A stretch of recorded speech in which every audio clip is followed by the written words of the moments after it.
Baik Kiai, Iya. isu tentang nasab ini sampai saat ini belum selesai. Dan Anda selama ini sepertinya tidak ikut carut marut itu. Nah, ini seperti apa sebenarnya tanggapan Kiai dengan isu nasab yang nggak selesai-selesai? Ya, pertama secara pribadi saya kurang suka ngurusi nasab yang sebetulnya ya sudah jelas. Saya lebih senang bicara nasib yang belum jelas. Jadi daripada bicara nasab, ya lebih baik kita bicara nasib saja, bagaimana itu lebih baik. Yang kedua, ketika saya memberikan komentar ini tentang persoalan nasab, karena juga harus dilihat kapasitas saya di mana. Saya sekarang diberi amanah sebagai Ketua LD PBNU di pusat. Ketika saya memberikan komentar dan ikut-ikut dalam sengkarut persoalan-persoalan ini, maka nanti yang dikhawatirkan itu dikaitkan dengan lembaga. Sementara kan tidak ada pernyataan-pernyataan secara resmi dari lembaga. Itu kan hanya pernyataan-pernyataan individual dari orang-orang, walaupun semuanya ada pada lembaga itu. Saya tidak menampik bahwa yang mempersoalkan dan memperdebatkan nasab, utamanya yang akhir-akhir ini ramai terjadi ya persoalan nasab Ba'alawi. Itu hampir mungkin bisa disebut 98% mungkin dari Nahdliyin, bahkan dari pengurus-pengurus NU. Tetapi itu kan tidak boleh. Pendapat itu dicantolkan sebagai pendapat lembaga dan organisasi. Itu lebih kepada pendapat-pendapat pribadi. Tetapi apapun itu, kita ambil saja hikmahnya. Yang jelas begini, kalau ada beberapa kelompok yang giat dan getol untuk melakukan kajian tentang nasab, yang kemudian sampai pada suatu kesimpulan A, yang terus itu diproklamirkan untuk dijadikan pemahaman kolektif oleh seluruh masyarakat, silahkan. Saya menghargai terhadap orang yang melakukan penelitian, karena saya sebagai pecinta ilmu, apapun hasil ilmu pengetahuan itu harus dihormati. Urusan benar dan salah itu kan urusan berikutnya. Karena orang berijtihad pun, kalau benar itu dapat 2 pahala, kalau salah masih dapat 1 pahala. Yang penting benar-benar untuk melakukan kajian semata-mata karena ingin tegaknya kebenaran dan ilmu pengetahuan. Tetapi apapun hasil daripada kajian itu, yang penting bagi saya tidak menimbulkan caci maki, merendahkan, melecehkan, yang di situ secara otomatis akan mengurangi terhadap tabiah, muru'ah dan akhlaknya yang baik. Jadi misalkanlah, karena ini sudah bukan rahasia umum lagi, ketika ada orang yang meyakini bahwa nasab Ba'alawi itu terputus, ya dengan beberapa argumen yang sudah ramai dibicarakan di medsos terkait dengan keberadaan Sayyidina Ubaidillah yang diragukan atau bahkan dinafikan dengan berbagai macam argumen kalau Ubaidillah bukan anaknya Ahmad bin Isa. Nah, seumpama ini memang terputus, kemudian apakah harus diikuti dengan caci maki dan kemudian mendistorsi serta merendahkan? Itulah yang saya nggak setuju. Apalagi yang dicaci maki dan yang dihina itu adalah orang soleh, orang lebih tua, orang alim, atau bahkan ada sanad keilmuan karena mereka adalah guru dari kita. Ini sama sekali tidak dapat dibenarkan sikap yang seperti itu. Seumpama memang terputus pun nasab itu bukan keturunan Rasulullah, baik, yang tidak diberikan ya privilege bagi orang yang hanya mengandalkan nasab untuk dapat kemuliaan. Tetapi bukan penghormatan kita itu kemudian menjadi tidak ada bagi mereka yang dalam tanda petik saya sebutkan tadi. Bagi mereka yang soleh, bagi mereka yang ahli ibadah, bagi mereka yang berilmu, bagi mereka yang lebih sepuh, bagi mereka yang merupakan sanad guru kita. Kan kita tetap wajib memuliakan, karena kita tidak memandang nasabnya siapapun. Tapi seandainya itu ternyata masih nyambung, atau muhtamal nyambung, lah kan tambah berat kita. Makanya itu yang saya gunakan, prinsip al-khurud anil khilaf mustahab itu. Kalau saya secara pribadi berprinsip begini, Imam Malik itu mengharuskan membasuh seluruh kepala dalam wudhu. Tapi Imam Syafi'i itu menyatakan cukup sebagian. Lalu bagaimana saya berwudhu? Saya lebih senang mengusap seluruh kepala saya.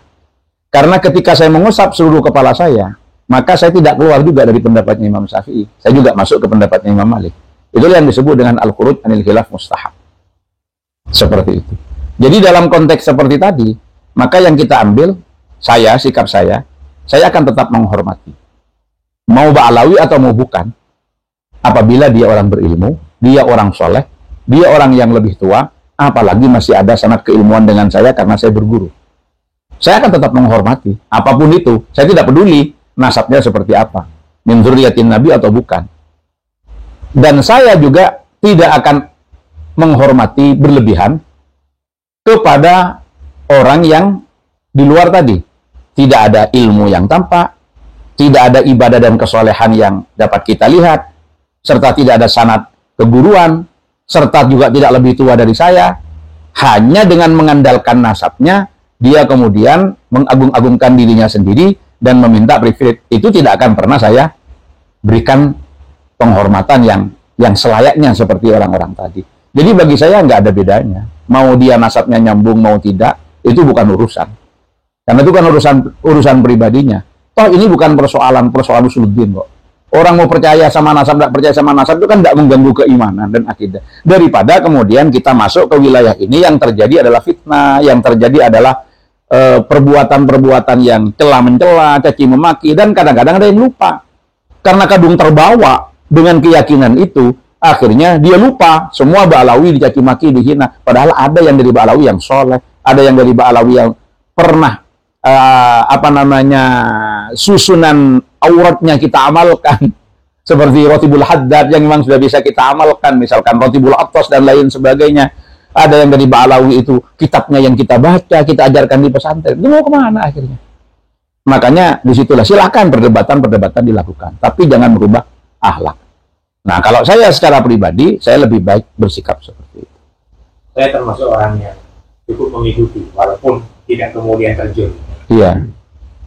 Kalau yang sejauh yang saya amati kan, yang menjadi masalah kan sebenarnya ketika hasil penelitian itu tidak dibicarakan di tempat, tapi di tempat-tempat orang awam, di pengajian, umum dan sebagainya. Nah, itulah yang saya katakan tadi, bahwa prinsip daripada orang berbicara, seorang dai, seorang mubaligh itu harus memegang prinsip likulli makan maqal wa likulli maqal makan. Setiap tempat ada perkataan yang pantas diucapkan, setiap perkataan ada tempat yang lebih tepat untuk diucapkan. Menyampaikan suatu hal walaupun itu kebenaran, tapi di luar tempatnya dan konteksnya itu kan menjadi fitnah.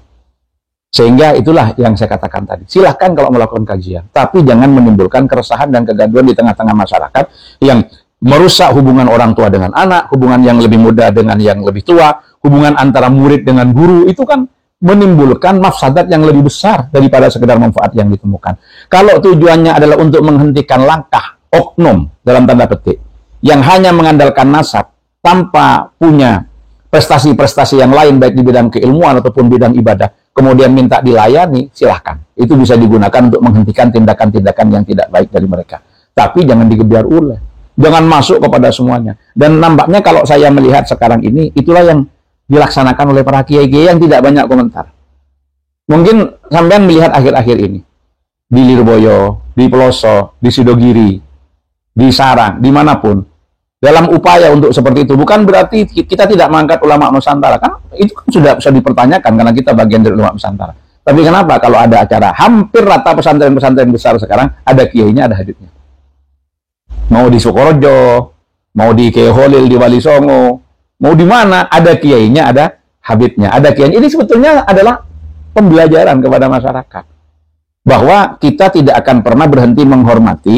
Tetapi kalau yang diundang itu kan yang jelas ilmunya, habib yang memang alim, habib yang memang berilmu, habib yang memang baik. Lah yang dalam tanda petik tadi yang saya katakan itu yang hanya mengandalkan keturunan minta fasilitas, ya tidak akan diundang ke pondok-pondok itu. Berarti kalaupun kita kemudian mau memberikan pelajaran kepada oknum yang salah, tapi tidak menyasar kepada keseluruhannya. Karena bagi saya pribadi, ketika saya ketemu dengan Habib, kalau itu sudah guru saya, dan saya juga punya sanad keilmuan untuk berguru kepada beliau, atau apalagi beliau adalah pembimbing rohani saya mana peduli dia itu mau Ba'alawi mau bukan.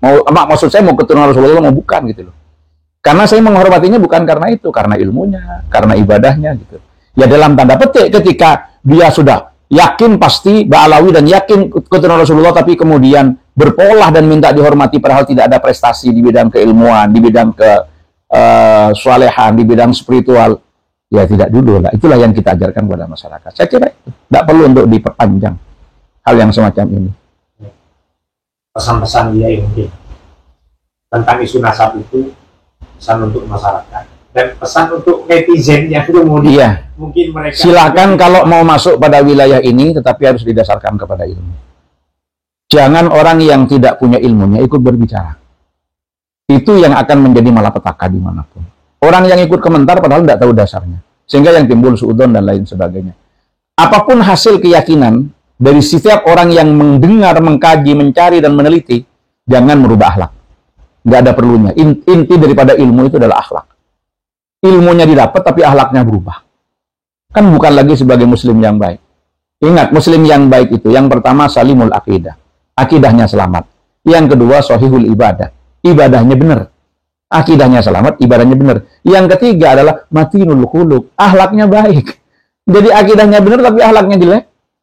Akidahnya benar, ibadahnya kacau. Lah ini tentu yang muslim. Terus apa lagi? Dia nafi'al li ghairi. Jadi ibadahnya baik, akhlaknya selamat, kemudian akhlaknya akidahnya selamat, akhlaknya baik, dia mampu untuk bermanfaat kepada orang lain. Seperti itu. Cukup ya. Ada yang mau ditambah? Sambut, kira-kira gitu.